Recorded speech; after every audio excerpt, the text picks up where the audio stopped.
요즘 여러분들은 어떻게 지내십니까? 여러분들의 삶에서는 어떤 일이 일어나고 있습니까? 또 여러분들의 삶의 일과 중에서 가장 큰 비중을 차지하고 있는 것은 어떤 것들입니까? 사순절입니다. 기독교 절기에서는 가장 중요한 절기를 우리가 보내고 있습니다. 저도 마찬가지로 요즘 일과의 가장 큰 비중이 이제 사순절을 보내는 겁니다. 개인적으로도 또 여러분들을 위해서도. 그래서 여러분들을 위해서는 교회에서 세 가지 크게 프로그램 사순절 일과를 제공하고 있습니다. 하나는 스탠 바이블 클럽, 성경을 읽는 거고, 하나는 성경 필사죠. 가장 중요한 사순절 특별 새벽 기도회 지금 보내고 있습니다. 그 중에 제 일과의 가장 큰 비중을 차지하는 게 이제 사순절 특세 설교를 준비하는 겁니다. 거의 온종일 좀 여러분들을 위해서 기도하면서 말씀을 준비하고 있습니다. 이번에는 특별히 톰 라이트라고 하는 책을 우리에게 만나게 해주셨죠. 세계적인 신약학자인데 영국에서 여전히 활동하고 있는 학자입니다.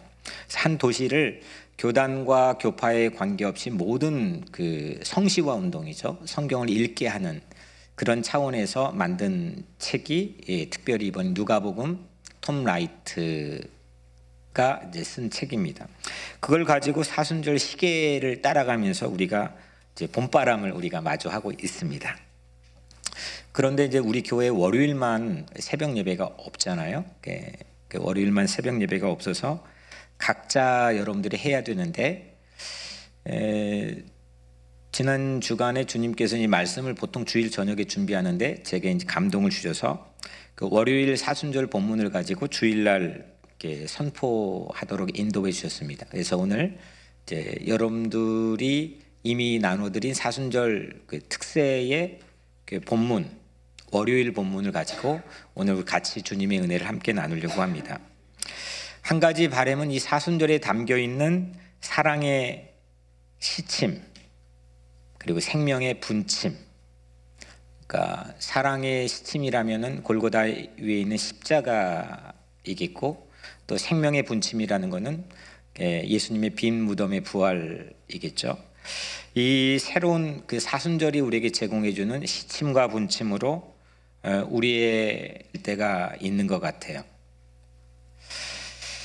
오늘 본문에서 과부의 한 엄마의 등 뒤에서도 그런 바람이 불고 있는 그런 날이었습니다.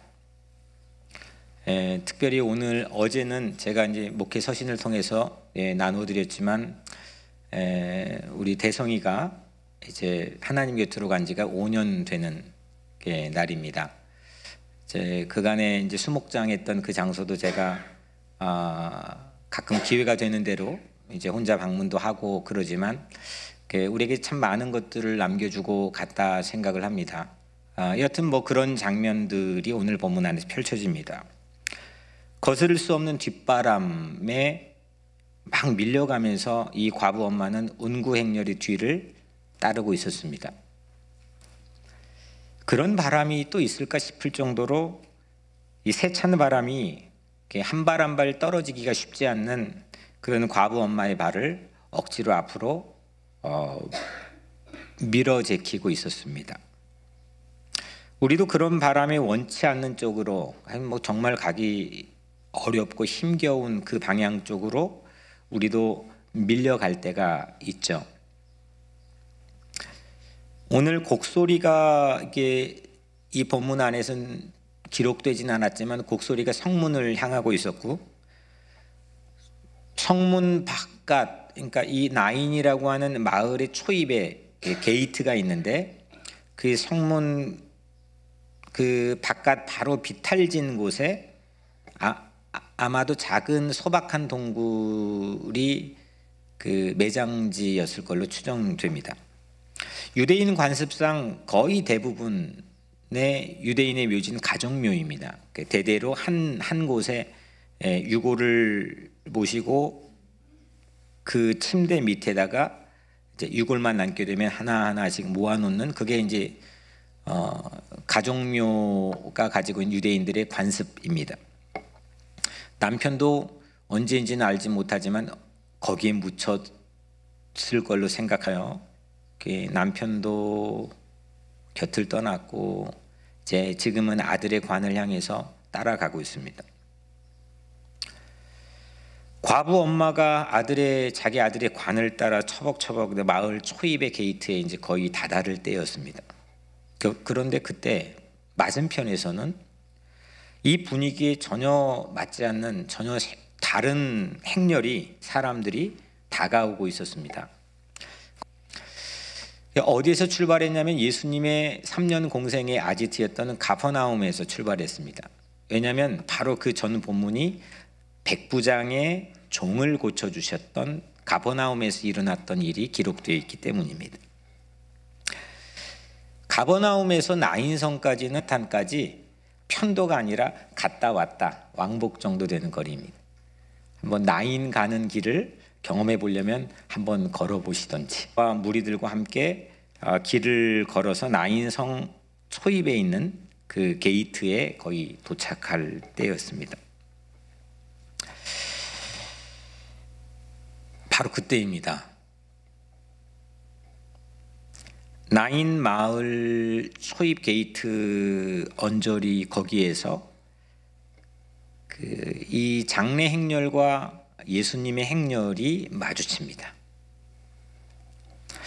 만약에 이제 가정이지만 조금만 누군가가 더 빨랐어도 아니면 조금만 더 지체하고 늦었어도 그냥 지나치고 오늘 이 만남은 성사되지 않았을 가능성이 많습니다.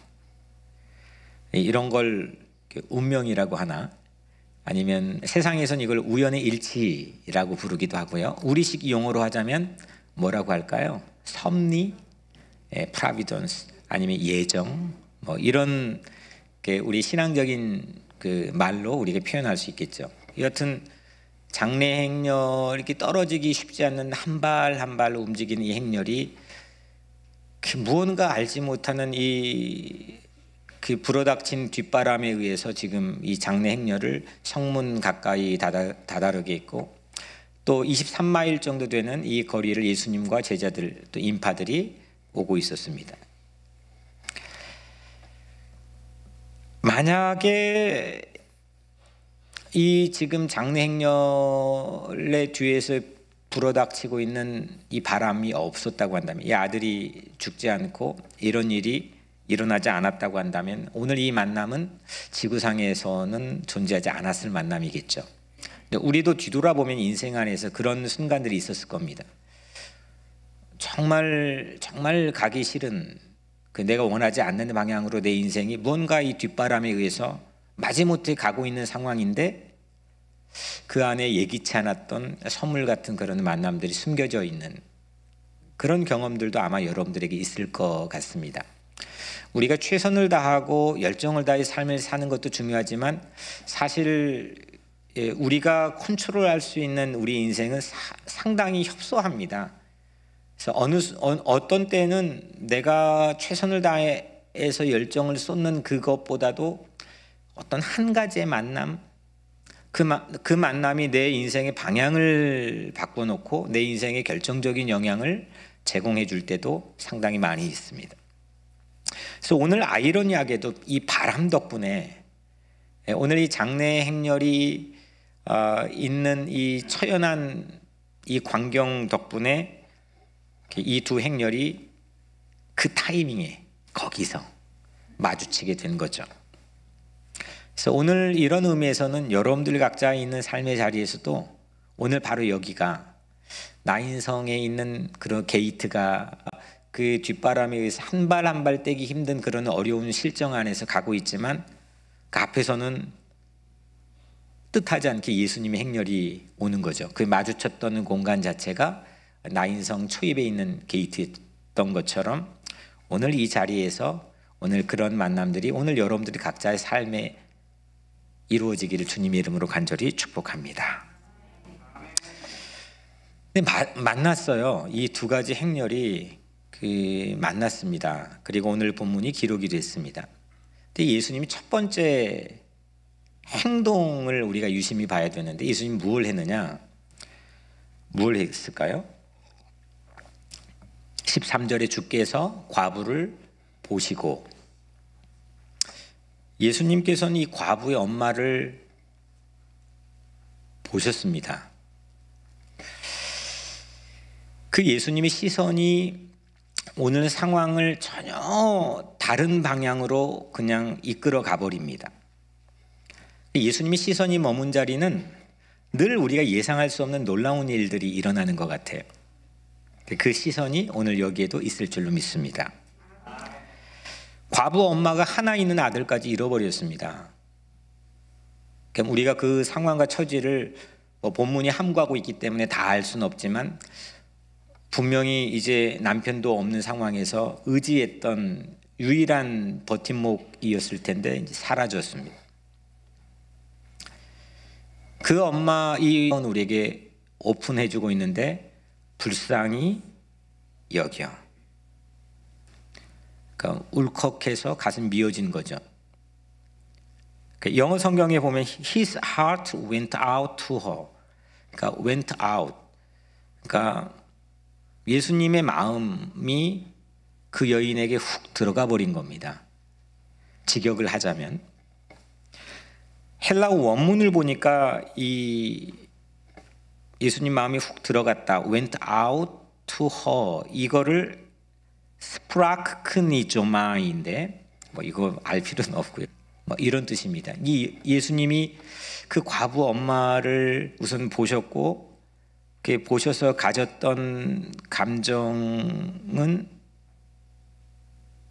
연민과 긍휼이었습니다. 울고 있는 이 과부를 예수님은 그냥 지나칠 수가 없었던 거죠. 이 장면은 사실은 그 예수님의 말에 어폐가 있긴 하지만, 데자뷰는 과거의 일이 오늘 일어나는 것 같은 상황을 데자뷰라고 하는데, 이거 오늘 상황은 미래 데자뷰입니다. 왜냐하면 예수님께서 십자가에 못 박혀 처형당하시고 그의 시신을 내려서 이제 매장지로 향해 갈 때에 예수님의 모친이었던 마리아가 그 뒤를 따라갔을 겁니다. 그 모습과 오늘 본문이 분명히 겹쳐져 있습니다. 여러분들 가운데서는 혹시 그 여러 종류의 그런 이슈들이 있겠지만, 오늘 이 자리에 오기까지 아니면 이 자리에서도 울고 계시는 분은 계십니까? 마음속으로.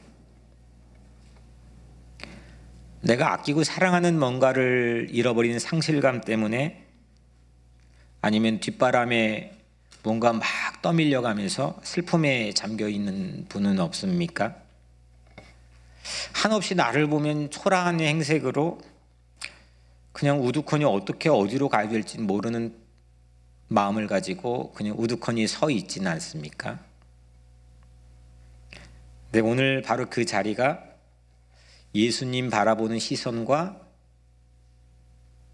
내가 겹쳐질 수 있는 교집합의 자리입니다.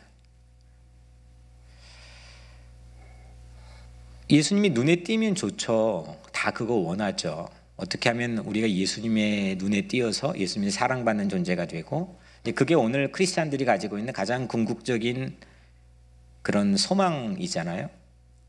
사람에게도 눈에 띄기 위해서 여러 가지 실력을 키우고 노력을 하고 옷을 잘 입고 오고 그런 우리 각자의 삶에서 여러 가지 노력들이 있지만, 나는 어떻게 하면 예수님에게 눈에 띄일까? 예수님 나를 어떻게 나를 바라보실까? 이게 상당히 중요한 질문입니다. 근데 이 복음서를 전체를 봐도 그렇고 오늘 본문 안에서도 예수님이 보셨다, 그리고 보신 것뿐만 아니라 그 예수님 마음이 그냥 훅 하고 나에게 들어와 버렸다 라고 하는 거는 오늘 과부 엄마가 울고 있는 자리였습니다.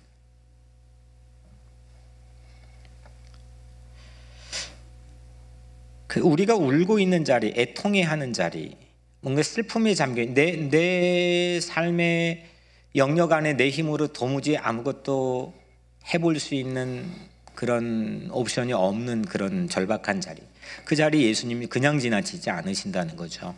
그때 그 자리를 주님 보고 있다는 겁니다.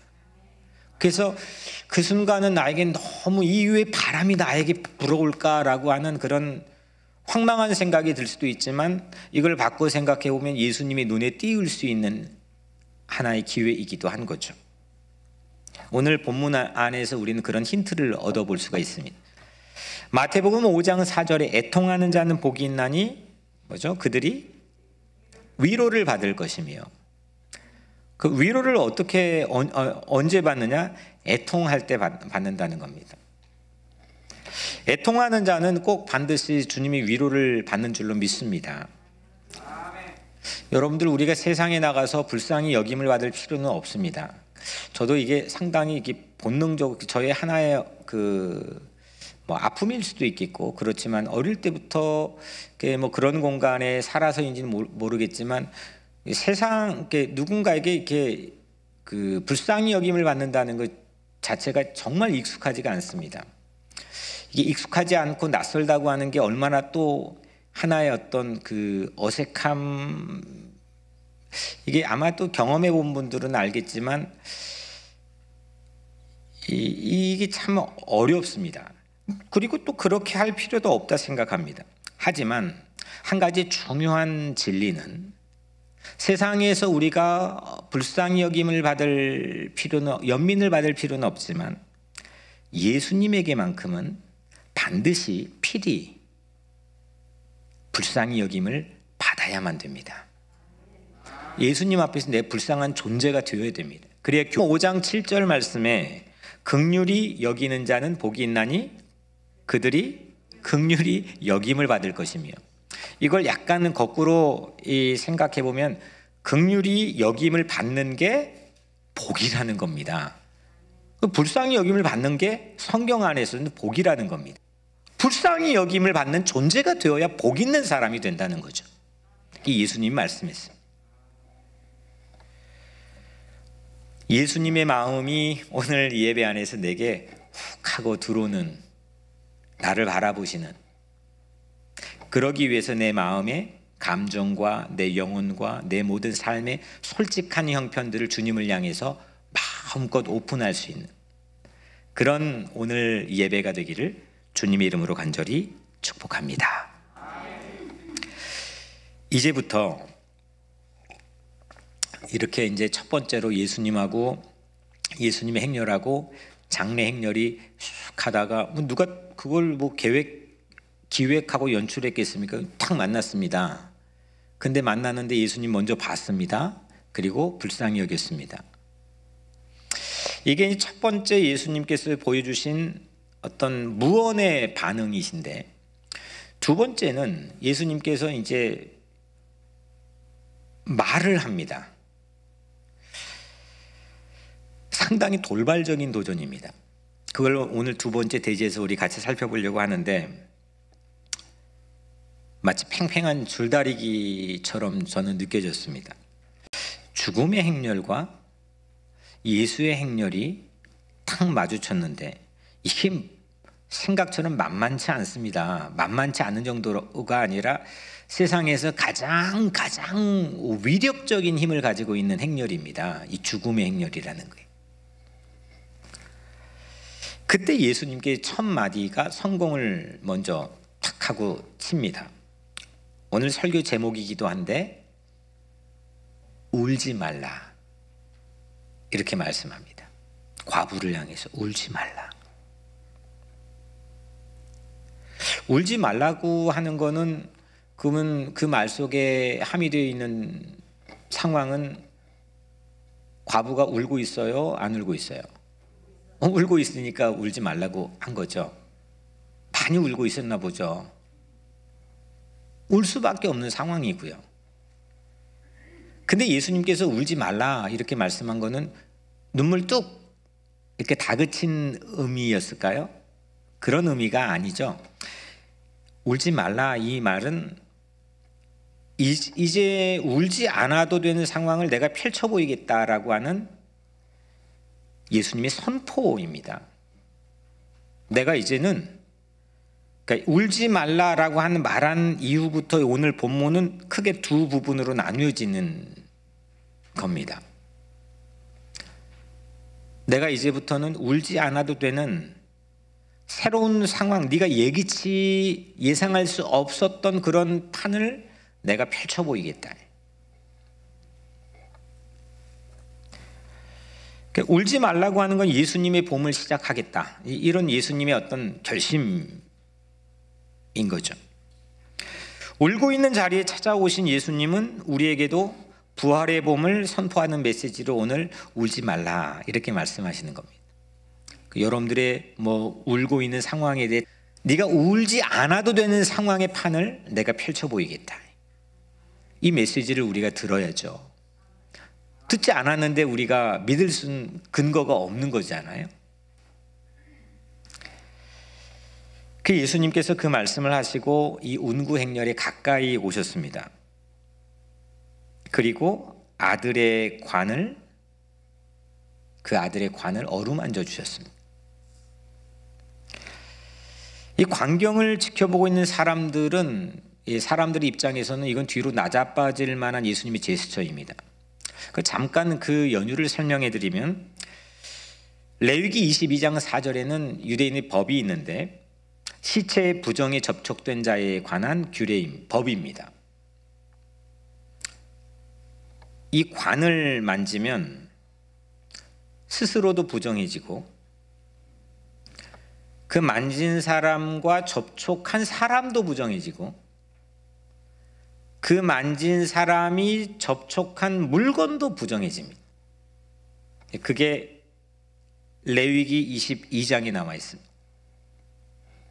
그러니까 오늘로 치면은 슈퍼 감염자가 되는 거죠. 그런데 이런 행동을 예수님은 스스럼 없이 감행합니다. 가까이 가서 만졌습니다. 예수님은 늘 그러신 것 같습니다. 이게 이 세상에도 위인이나 영웅들이 참 많이 있지만 공의롭고 그걸 위해서 자기 삶을 던지고 투신하는 사람들이 적지 않게 있지만, 그 레벨과 예수님이 유일하게 다른 것 한 가지는 뭐냐면, 것들을 내 스스로 보기가 민망해서 이걸 자꾸 안 보이게끔 밀쳐놓고 내 기억에서 사라지게 하는 그런 것들을 예수님은 아무 서스름 없이 찾아와서 그거를 터치하고 허그하고 말을 걸고 심지어 대신 죽어 주셨습니다. 예수님이 십자가에 달려 돌아가셨다라고 하는 우리 어떤 신앙 안에서의 가장 중요한 사건, 예수님이 우리가 지금 막 이 십자가의 아름다운 어떤 고매한 상징에 대한 이미지를 갖고 있는 것처럼 쫙 하고 그냥 멋있는 그 고결하고 청결한 그런 곳에 예수님께서 아프지만 힘들지만 그렇게 올라가는 게 아니시잖아요. 침뱉음 당하고 모멸을 당하고 그냥 거기 서면 모든 게 그냥 자체가 삶이 살아왔던 모든 게 그냥 부정해져 버리는 거기에 올라가신 거거든요.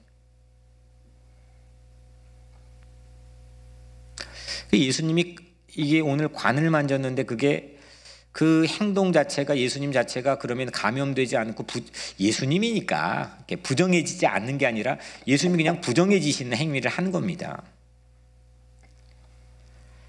예수님은 이로 인해서 비난을 받고 결국에 골고다 십자가에 격리되어서 죽기까지 그 부정해지는 일을 예수님은 스스럼 없이 감당했습니다.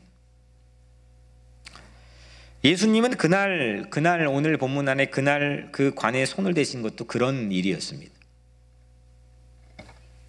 근데 이것이 우리를 울지 않도록 하시는 예수님의 사랑의 방식입니다.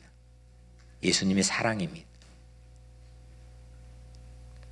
그 사랑으로 우리는 울지 않습니다. 울지 않을 수 있습니다. 예수님께서 이 관 속에 지금 있는 아들을 향해서 두 번째 말씀을 합니다. 14절에 청년아 내가 내게 말하노니 일어나라. 일어나라. 저는 이 일어나라 이 말씀이 성경에 참 많이 나오는데 참 좋습니다. 이렇게 오죽하면 우리 쿰마 경배 찬양단의 그 이름으로도 장명을 했습니다. 일어나라. 아람어, 그러니까 히브리어로는 쿰입니다. 예수님께서 또 말씀하신 달리다 쿰, 작은 소녀야 일어나라. 도저히 일어날 수 없는 상황, 그걸 뚫고 움직이게 만들 수 있는 방법이 전혀 없는 그런 상황에서 예수님께서는 쿰, 일어나라 이렇게 말씀합니다. 시편 안에서는 다발적으로 반복돼 시편의 유행어처럼 사용하고 있는 쿰마 야훼, 야훼여 일어나소서, 하나님이여 일어나소서. 쿰이라고 하는 것, 일어난다고 하는 것은 그냥 우리가 오늘 또 아침에서 잠을 자다가 시간이 돼서 내 어떤 생체 리듬에 의해서 일어났죠. 그래서 오늘 교회에 오셨잖아요. 또 어떤 정말 절박한 상황에서도 우리 각자의 삶이 일어나야지 의지를 가지고 어떤 일어나는 그런 행위를 할 수도 있겠죠. 하지만 그렇게 확률적으로 가능성이 있는 일어남 말고 도무지 일어날 수가 없는 상황, 방법이 없는 상황, 내 힘으로는 불가항력적인 상황, 그 상황에서 성경 안에서 이 주님께서는 쿰 이렇게 말씀합니다. 쿰은 뭔가를 뚫고 우리를 일어나게 하는 파워가 있는 거죠. 사망을 삼켜버리고 이기게 만드시는 생명의 대포 같은 사자후가 오늘 예수님의 쿰, 일어나라입니다. 사망의 자리에서 쿰, 일어나라. 아프지 않고 울지 않고 죽지도 않고 일어나서 우리를 불사조처럼 되게 하는 예수님의 목청, 일어나라, 쿰. 이게 오늘 여러분들의 심령 가운데 들려지게 되기를 주님의 이름으로 간절히 축복합니다. 그래서 오늘 본문에서는 딱 예수님이 두 마디만 합니다. 울지 마라, 울지 마, 그리고 일어나라. 여러분들 가진 성경이 어떤 성경에는 가장 성경 안에 권위 있는 자료죠.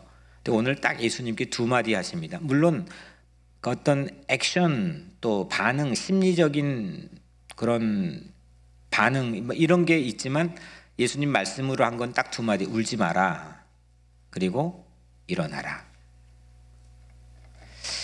이게 오늘 여러분들 우리의 삶에 꼭 들려지게 되기를 주님 이름으로 축복합니다. 그 말을 듣고 놀라운 죽음의 행렬, 이 죽음의 행렬이 쭉 오고 있는데 예수님의 행렬이 왔다 그랬잖아요. 이게 팽팽한 긴장감, 이게 어떻게 될까? 차라리 피할까? 이런 상황에서 오늘 지금까지 본 말씀에서는 이 예수의 행렬이 죽음을 확 하고 삼켜버린 거죠. 고린도전서 15장 부활장에서 아주 유니크하게 사용하는 사망이 삼킨 바 되었다. 사망을 꼴깍하고 먹어버린 거죠. 이게 예수님께서 우리에게 주시고 있는, 예수님만이 할 수 있는 유일한 능력인 겁니다.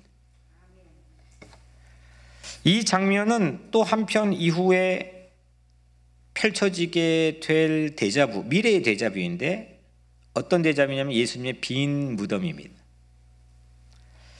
빈 무덤, 비어있다, empty, 그 다음 무덤, tomb, 이 두 가지는 무덤이 운구 행렬이라고 한다면, 오늘 빈 무덤, 이 무덤이 운구 행렬이라고 한다면, 온 장례 행렬이라고 한다면 빈 함께 하게 되었습니다. 예수님께서 무덤에서 일어나 비게 하셨기 때문입니다. 모든 죄의 권세, 사망의 권세, 막강한 위력을 가지고 이 파워를 다 삼켜버릴 수 있는 그 예수님의 능력을 통해서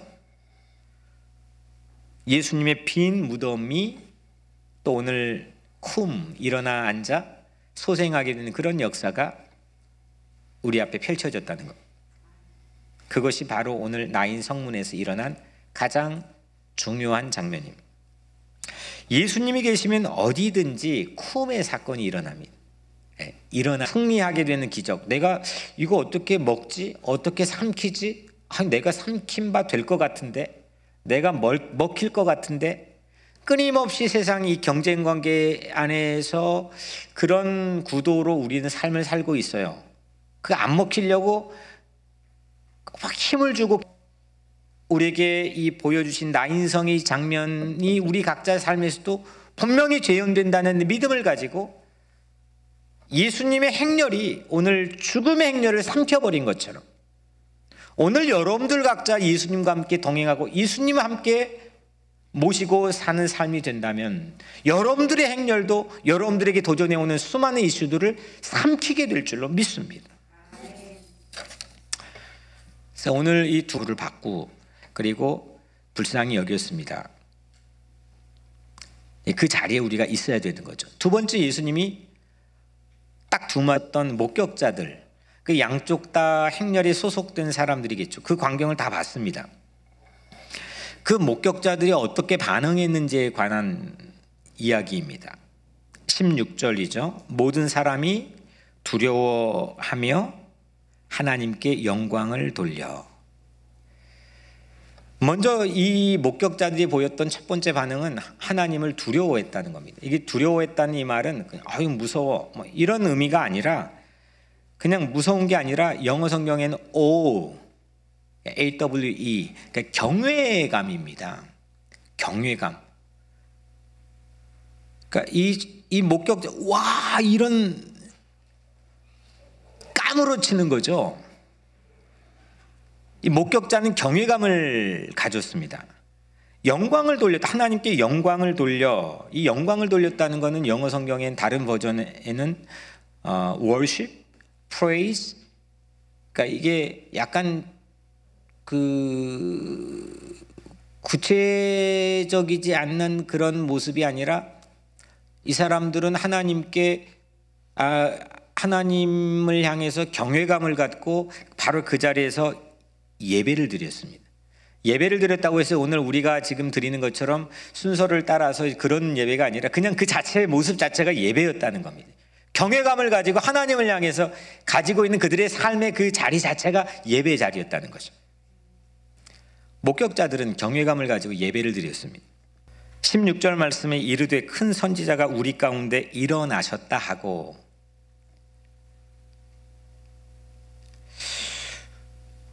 우리 가운데 일어나셨다. 여기서 일어나셨다는 예수님 말씀한 거겠죠. 이게 지금 목격자들의 입을 통해서 증언되고 있습니다. 야, 이 큰 선지자가 일어나셨다. 그러니까 여기 일어났다라는 거는 워드 플레이인데, 그러니까 아까 예수님께서 그 아들을 향해서 쿰 한 거 동일한 똑같은 단어가 사람들의 입을 통해 예수님을 향해서 쿰 하고 나온 겁니다. 예수님이 일어나셨다는 것. 일어나면 우리는 어떤 고난과 어떤 상황에서도 우리는 다 일어난다는 겁니다. 여호와여 일어나소서, 하나님이여 일어나소서, 쿰마 아도나이. 오늘 예수님의 쿰은 우리를 쿰하게 만드십니다. 이르되 큰 선지자가 우리 가운데서 일어나셨다 하고 하나님께서 자기 백성을 돌보셨다 하더라. 하나님께서 자기 백성을 돌보셨다. 이게 이제 마지막 그들의 목격자들의 반응인데, 하나님께서 우리 백성을 돌보셨다. 영어 성경 버전으로 보면은 come back to help, 컴백했다. 일어나 하나님께서 컴백했다. 왜? 우리의 필요를 책임지고 돌보시기 위해서. 하나님께서 일어났고 돌아왔고 돌보신다는 겁니다. 그러니까 우리를 돌보시는 하나님, 오늘 이 목격자들의 증언에 따르면 우리 백성을 돌보시는 하나님이 곧 예수님이라는 겁니다. 그러니까 하나님의 컴백, 하나님의 컴백은 예수님이라는 거죠. 하나님의 컴백의 사건이 오늘 예수님을 통해서 우리 안에 일어난다는 겁니다. 이렇듯 자연스럽게 그냥 그 마당에 펼쳐진 성문 어귀에 펼쳐졌던 이 예배의 광경, 그 안에서 목격자들의 신앙 고백은 정말 열기가 뜨겁습니다. 그랬더니 오늘 마지막으로 자동적으로 무엇이 발생하느냐, 17절 말씀인데 우리 같이 한번 읽겠습니다. 17절 시작. 예수에 대한 이 소문이,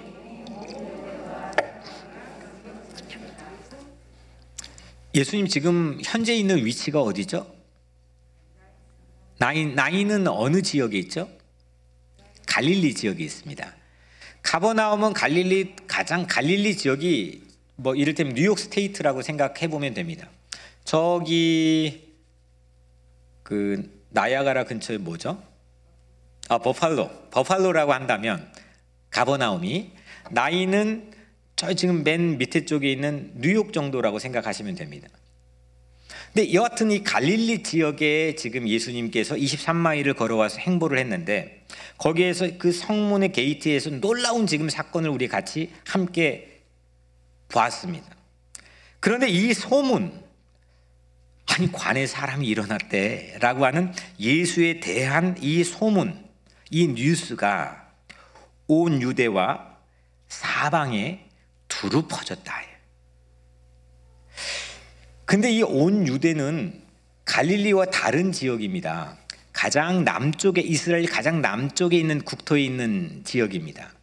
그리고 사방 서라운딩 컨트리입니다. 그러니까 온 나라에 이 소문이 삽시간에 퍼졌다는 겁니다.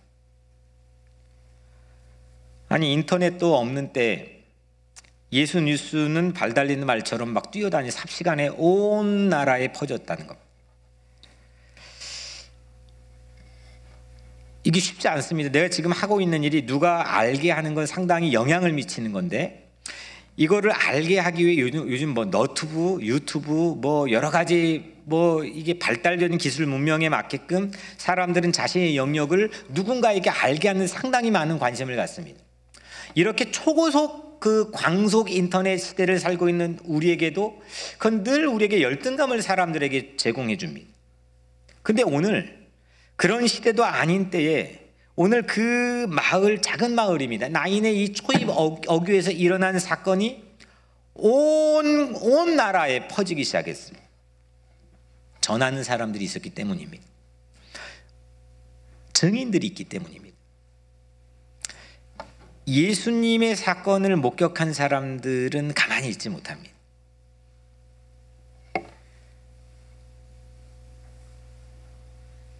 오늘 이제 처음으로 그 온라인 홈커밍 축제를 부활절에 한다는 걸 우리가 함께 선포하고 나눴습니다.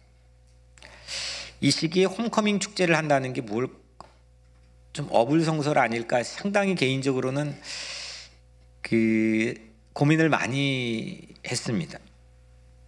그냥 지나가면 될 텐데, 아니 다른 지금 사람들은 예배 드리는 것도 어려워서 거의 태반은 어린 예배는 거의 드리지 않고, 어른 예배들 상당히 제한적으로 지금 아직까지도 그 긴장된 상태로 드리고 있는데, 여기서 무슨 홈커밍, 이게 맞는 어울리는 얘기일까? 그렇게 좀 주저하고 밀어내고 싶은 마음이 솔직히 제 마음속에 많이 있었습니다. 하지만 주님께 제게 주시는 감동은 생명을 살리는 일보다 급한 일은 없다. 우리 주변 도처에는 다양한 모습을 가지고 오늘 이 나인성 게이트를 향해 가고 있는 이 장래 행렬, 죽음의 행렬처럼 이 세상 주변 도처에는 다양한 죽음의 행렬이 안 되고, 한다고 생각해서도 안 되고, 그냥 방향을 틀어서 예수님 있는 성문으로 함께 죽음의 행렬들이 올 수 있도록 그 장을 연출하는 것까지가 오늘 우리에게 주어져 있는 사명인 거죠. 이거는 물론 한 사람의 생명을 주님 앞으로 인도하는 것도 맞겠지만, 지금 우리 기도 안에서 미얀마를 비롯해 세상에 IT도 마찬가지고, 우리가 그냥 막 지나쳐버리는, 마치 제사장과 레위인 강도 만난 자를 그냥 보고도 지나쳐버리는 그런 것처럼 우리는 너무 바쁘고 너무 자기의 보신주에 빠져가지고 그냥 지나쳐버리는 그런 상황에 빠져 있을 때가 많습니다. 지금 나 먹고 살기도 지금 너무 바쁜데, 내 삶 안에, 우리 마음 안에, 우리 행동 안에서 예수님처럼 그 장을 연출할 수 있도록 우리에게 미션을 하나님께서 부여해 주셨습니다. 우리는 마주치게만 하면 됩니다. 마주치게 한다는 것도 좀 어불성설이겠지만은 뭐 이치에 맞지 않는 얘기겠지만, 여하튼 그 행렬을 이 주님이 오고 있는 이 성문으로 방향을 틀어 구체적으로 계획적으로 이 사순절을 같이 있고, 다시 오지 않을 2021년 팬데믹 상황에서 이 사순절을 같이 있고 의미 있게 보내기 위해 우리가 계획하고 실천해야 됩니다. 하나님의 비전, 이 홈커밍에 담아주신 하나님의 비전은 죽음의 행렬을 나인성문 같은 4월 4일 부활주일이라는 이 장에, 현장과 온라인 장에 153이라고 하는 상징적인 VIP를 주님 앞에 서게 하는 겁니다. 밤새 그물을 내려서 허탕이었던 제자들에게 예수님께서 배 오른편에 그물을 던져라 라고 한 그 한마디에 그물을 내렸더니 찢어질 정도로 153마리의 물고기를 잡았다고 하는 숫자죠. 제자가 뭘 했습니까? 그냥 그물을 내리라는 쪽으로 내린 겁니다. 우리가 할 게 뭡니까? 그냥 성문 어귀 쪽으로 방향을 틀게 만들면 되는 겁니다. 그 다음은 주님이 하시는 겁니다. 팬데믹의 이 광풍 속에서 뒷바람에 막 밀려가고 있는 우리 주변에 153에 포함되어 있을 세 가지 실천을 여러분들에게 제시합니다. 첫 번째, 소그룹인 전파사별로 기도해 주십시오. 기도가 가장 으뜸입니다. 두 번째로, 러브레터를 구체적으로 써서 초대해 주십시오. 그 방향을 끄는 동아줄을 던지십시오.